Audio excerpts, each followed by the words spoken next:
Bien, on a vu jusqu'à présent l'aspect de la halacha concernant le Mashiach d'après le Rambam. On a vu ce que le Mashiach devait faire. On va essayer maintenant d'expliquer un peu plus spirituellement quel est le travail du Mashiach, qui il est et qu'est-ce qu'il fait. Alors, pour le comprendre, il faut savoir que le Mashiach, c'est l'aboutissement de toute l'histoire juive. Le Mashiach, il conclut l'histoire. Comme dit la Gemara, Akol Oler Achar Achitum. Tout va d'après la conclusion. Le travail du peuple juif se conclut avec Biat Mashiach, la Géoula, la venue de Mashiach et la délivrance messianique. Donc le Mashiach a un travail de conclusion de l'histoire. Alors, on va essayer d'expliquer globalement qu'est-ce que ça représente. Il faut savoir que le monde qui, d'après la Gemara, va durer 6000 ans, c'est le terrain d'une lutte entre le bien et le mal, entre des valeurs édictées par une morale profonde qui vient de Dieu et ce qui s'oppose à cette morale. Donc toute l'histoire consiste dans un conflit entre spirituel et matériel.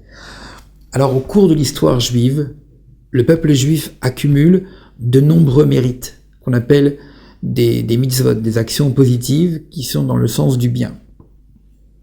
À quoi servent ces mitzvot? Alors, globalement, on peut dire qu'elles ont deux fonctions.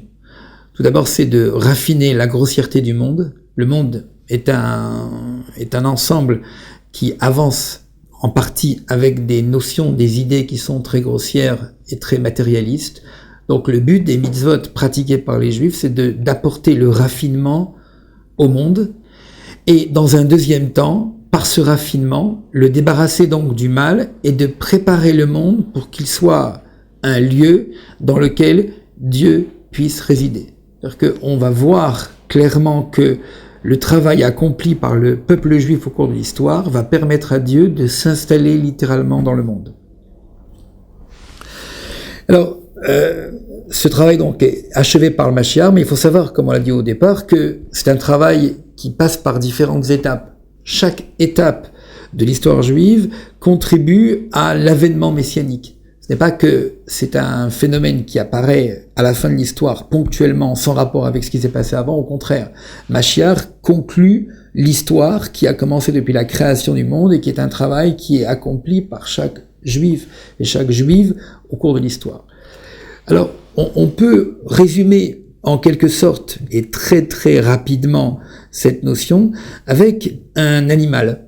Effectivement, avec un animal qui est un âne, un chamor. Pourquoi?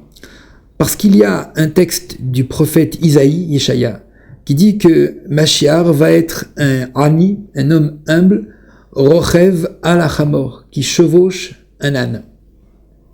Alors pourquoi un âne?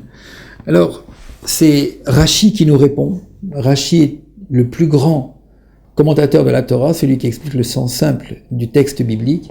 Rashi nous rapporte que quand Avraham Avinu, le premier patriarche, est parti pour le sacrifice de son fils Yitzhak sur l'ordre de Dieu, il a pris un âne. Et cet âne, c'est écrit que Vayachavosh et Achamor, il a scellé l'âne, et il a mis sur l'âne les éléments pour le sacrifice qui étaient le bois et le feu. Ensuite, on retrouve dans une seconde étape le même animal, Rachid dira que c'est vraiment le même animal physiquement, qui va servir pour que Moshe Rabbeinu, qui s'apprête à délivrer le peuple juif en Égypte, va mettre sa femme et ses deux fils. Alors, Vayarkivem alachamor, dit le texte, il les a mis sur un âne et il est parti en Égypte pour retrouver son peuple. Et enfin, le même âne va être utilisé par le Mashiach pour se révéler. La Gemara nous dit que d'après une opinion, il vient sur un âne et c'est un homme humble qui le chevauche, qui est donc le Mashiach. Alors, on pose la question, quel rapport entre ces trois individus? Alors, les textes de la Chassidoute expliquent que le mot chamor en hébreu peut être lu chomer, qui veut dire la matière. Le rapport est le suivant, c'est que ces trois étapes de l'histoire décrivent le rapport du juif à la matière. Dans un premier temps, après la création du monde, et donc jusqu'en à peu près 1940-1950 ans après la création du monde, la matière impose sa présence et malheureusement la matière a été plus forte que le spirituel puisque Dieu a été contraint de détruire le monde avec le déluge. Mais arrive un homme qui s'appelle Abraham qui va faire un travail de purification du monde. Il va donc prendre un âne, mais pas le chevaucher. Ce Hamor, cet âne qui est Homer la matière, on nous dit que Abraham, il a scellé l'âne. C'est-à-dire qu'il a pris un âne, mais le rapport avec la matière était le fait que Abraham a fait en sorte par son travail d'éviter que la matière prenne trop de force sur le monde. Mais lui, il n'a pas chevauché la matière. Il n'a pas dirigé, maîtrisé la matière. Ensuite vient l'époque de Moshe Rabbeinu, Moïse, qui lui met sur l'âne sa femme et ses enfants.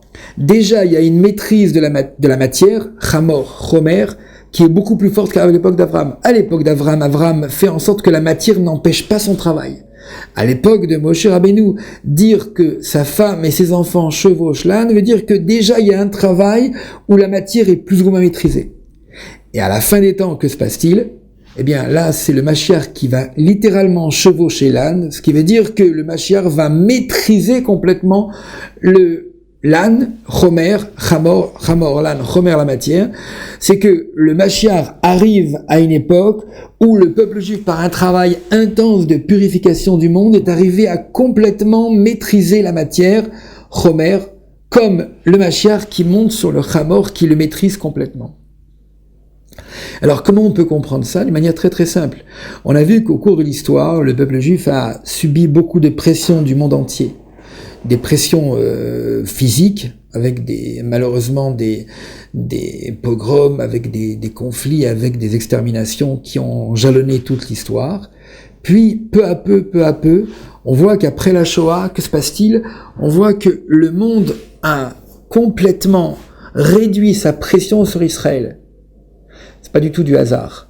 C'est qu'en fait, il y a un combat de la matière contre la matière, puis peu à peu, avec le temps, après la Shoah, commence l'émergence du Mashiach. Or, comme l'émergence du Mashiach implique le fait que le Mashiach va maîtriser cette matière, va donc maîtriser l'influence du monde sur Israël, on veut dire ici que quelque part, le monde change, non pas par hasard, mais parce que simplement le travail du Mashiach fait en sorte qu'il y a une maîtrise de la matière qui empêche cette matière d'imposer un diktat sur Israël.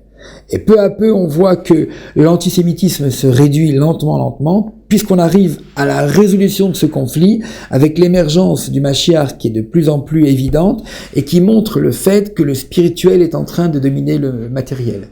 Ça, c'est le principe de Géoula qui va faire en sorte que, à la fin des temps, et même avant, puisqu'on commence à voir des signes avant-coureurs, à la fin des temps, le monde va être inondé de spiritualité et que le monde matériel va complètement être mis en retrait par rapport à cette lumière que va amener le Mashiach.